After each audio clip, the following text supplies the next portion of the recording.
नाद एकच फक्त बैलगाडा शर्यत. टेटस पासून रील्स पर्यंत सगळीकडे ऐकू येणारं गाणं.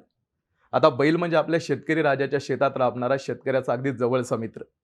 पूर्वी बैल म्हटलं की डोळ्यासमोर चित्र उभं राहायचं ते म्हणजे शेतात नांगरत असलेला बैल आणि त्या पाठीमागे थाटात उभा असणारा शेतकरी.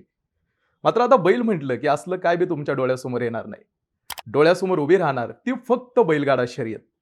बैलगाडा शर्यत ही आपल्या महाराष्ट्राचा पारंपरिक खेळ आहे. या खेळावर लोकांनी अफाट प्रेम केलं, अजून पण करतात. बैलगाडा शर्यत आणि महाराष्ट्राचं एक वेगळं नातं निर्माण झाले. 2017 मध्ये बंद झालेला हा बैलगाडा शर्यतीचा खेळ 2022 मध्ये पुन्हा सुरू झाला. या खेळाला लोकांनी पुन्हा डोक्यावरती घेतलं. सुंदर आणि रुबाबदार बैल मैदानावरती वाऱ्याच्या वेगानं धावतात आणि फक्त धावतच नाही तर लाखोंची पारितोषिकं आपल्या नावावरती करतात. लाखोंची उलाढाल होणाऱ्या या बैलगाडा शर्यती परत सुरू झाल्या. पण या शर्यतींमुळे नेमका काय बदल झाला हेच ह्या व्हिडिओमधून पाहणार आहोत. नमस्कार, मी ऋषी आणि तुम्ही बघताय बोल भिडू. या बैलगाडा शर्यतींवरती प्रेम करणारा प्रचंड मोठा प्रेक्षक वर्ग आज महाराष्ट्रात आहे. पूर्वी गावांमध्ये यात्रा भरायच्या आणि अख्खं गाव एकत्र यायचं, तेव्हा बैल पळवली जायची. मात्र आजची परिस्थिती अशी आहे की गावात 600 ते 700 गाडा पळतोय. गावाच्या यात्राच 4-4, 5-5 दिवस चालतात. बैलगाडा शर्यतीमध्ये पण काही प्रकार आहेत. पहिला म्हणजे बैलगाडा शर्यत. यात गाड्याला 2 बैल जोडली जातात आणि ती घाटात पळतात. बैलांना पळवायला कोणताही ड्रायव्हर नसतोय. घाटांचं 450 फूट अंतर ठरलेलं असतं. जर घाटात चढ असला तर बैल 430 फूट अंतर पळतात.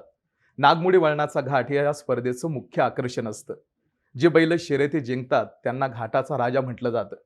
बैलांना दिशा दाखवण्यासाठी पुढे पळणाऱ्या घोडीकडे आणि तिच्यावर बसणाऱ्या माणसावरही लोकांचं लक्ष असतं. दुसरी असते बैलगाडी किंवा छकडी शर्यत. यात बैलांना एका छकडीला म्हणजे छोट्या गाडीला जोडलं जातं, ज्यात बैल पळवायला ड्रायव्हर असतो. बैल यात 1200 फूट अंतर पळतात. मोकळ्या मार्गावरती ट्रॅक केले जातात. जी गाडी सगळ्यात आधी पोहोचेल ती विजयी ठरते. एका सेकंदाचं महत्व किती मोठं असतं हे तुम्हाला जाणून घ्यायचं असेल तर ह्या गाडी मालकांना जाऊन विचारा. ते सांगतील एका सेकंदानं काय होतं. एका सेकंदानं स्पर्धेच्या बाहेर निघावं लागतंय. कारण बैलगाडा शर्यतींचा निकाल बऱ्याच ठिकाणी सेकंदावरतीच दिला जातो. जो बैल कमी सेकंदात पोहोचतो तो खरा डॉन. 2017 मध्ये या शर्यतींवर बंदी आली. त्यानंतर 2022 मध्ये राज्यभरात या शर्यती पुन्हा सुरू झाल्या. पण यावेळीपासून बऱ्याच गोष्टी बदलल्या. पहिला मोठा बदल झाला तो म्हणजे गावरान गायांचं प्रमाण वाढलं. कारण शर्यतीमध्ये जर्सी बैल पळून फायदा नाही. पूर्वी दुधाचा व्यवसाय मोठ्या प्रमाणावरती चालायचा, त्यामुळे जर्सी गायांचं प्रमाण जास्त होतं. मात्र आता गावरान बैल शर्यतीमध्ये पळवायची म्हणून गावरान गाया जास्त पाळल्या जातात. शेतकऱ्यांच्या दावणीला गावरान गाया जास्त दिसतात. आज गावागावांमध्ये बैलगाडा शर्यतींचं आयोजन मोठ्या प्रमाणावरती होते. खूप मोठी आर्थिक उलाढाल या खेळामध्ये होते. सर्वात महत्त्वाचा विषय म्हणजे या खेळानं लोकांना परत एकत्र आणलं. या शर्यतीचं मैदान म्हणजे नागमोडी वळणाचा घाट. या घाटांवरती एवढी गर्दी होते की पाय ठेवायला जागा सुद्धा उरत नाही.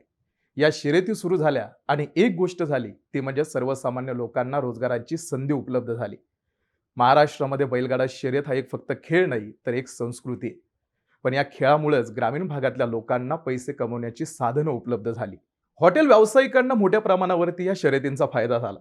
एखाद्या गावात शर्यत असले की त्या गावात मोठ्या प्रमाणावर होणारी गर्दी, याच गर्दीचा फायदा हॉटेल व्यावसायिकांना झाला. बऱ्याच लोकांना कामं मिळाली. बैल मैदानावरती नेणं आणणं यासाठी लागणारी वाहतूक, त्यासाठी लागणाऱ्या गाड्या, यामुळे वाहतूक क्षेत्रातील लोकांना फायदा झाला. वाहतूक क्षेत्रात रोजगार निर्माण झाला. या शर्यतीत अजून एक आकर्षण असतं ते म्हणजे वाजंत्री मंडळी. 10 ते 15 मिनिटं ब्रेक मिळाला की ही मंडळी वाजवतात. पण मैदानावरचं वातावरण मंत्रमुग्ध करून टाकतात. दुसरी गोष्ट एक लक्ष वेधून घेते ती म्हणजे ह्या बैलगाडा शर्यतीत होणारं समालोचन. एक वेगळा मांडव ह्या समालोचकांना टाकावा लागतोय. या समालोचकांचं सुद्धा एक खास वैशिष्ट्य म्हणजे शर्यतीत भाग घेणाऱ्या बैलगाडा मालकाचं नाव आणि त्या मालकाचं पद एका दमा समालोचकांना सांगावं लागतं. समालोचकांना मात्र एक नियम पाळावा लागतो.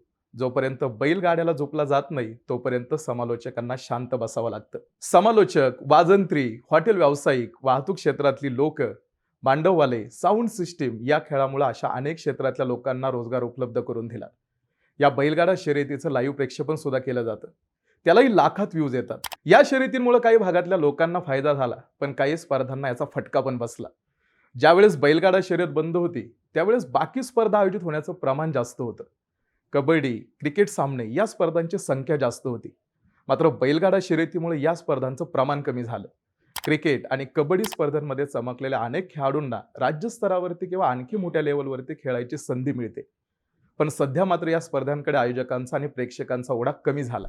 यामागचं कारण म्हणजे तरुण वर्गाचा प्रतिसाद हा बैलगाडा शर्यतींकडे जास्त आहे. बक्षीस देणारेही या खेळामध्ये मोठी बक्षिसं ठेवतायत.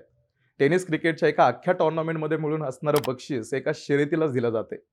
पहिल्या नंबरवरती येणाऱ्या गाडी मालकांना टू व्हीलर, फोर व्हीलर अशा गाड्या बक्षिसं म्हणून दिल्या जातात. त्यात पण थार गाडीची क्रेज जरा जास्तच आहे. शेतीची कामं करणारा बैल ट्रॅक्टर आल्यानंतर गायब झाला होता. मात्र आता या बैलगाडा शर्यतींमुळे बैल पुन्हा एकदा समोर आला. शर्यतीत पळणाऱ्या बैलांची नावं पण भारी असतात. निसर्ग गार्डन कात्रज यांचा सुंदर, महिब्या, मोठा सोन्या 50-50, मथुर, सप्त हिंद केसरी मण्याबाई, झेलर आणि सगळ्यात मेन म्हणजे बकासूर. नाव जरी राक्षसाचं असलं तरी ह्या बकासुराच्या प्रेमात राज्यभरातले बैलगाडा प्रेमी आहेत. आताही यात्रांना सुरुवात झाली. राज्यभरातली बैल शर्यतीत धावायला तयार आहेत. तुम्ही बैलगाडा शर्यतीचा आनंद घ्या आणि अशीच माहितीपूर्ण व्हिडिओ पाहण्यासाठी बोल भिडू या चॅनेलला सबस्क्राईब करा.